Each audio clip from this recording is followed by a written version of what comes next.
Ay, iba din itong lovebirds nito.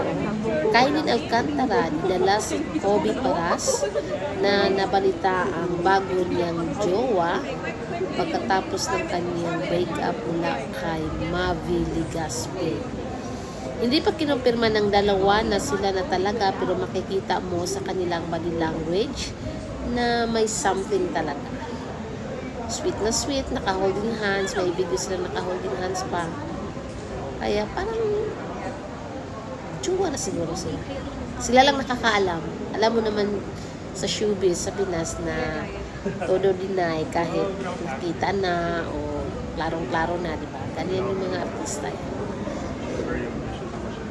Ang sweet-sweet nila. Pogi din si Kobe na.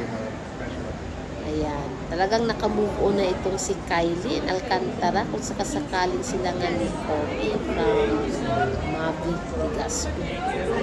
Ganun talaga buhay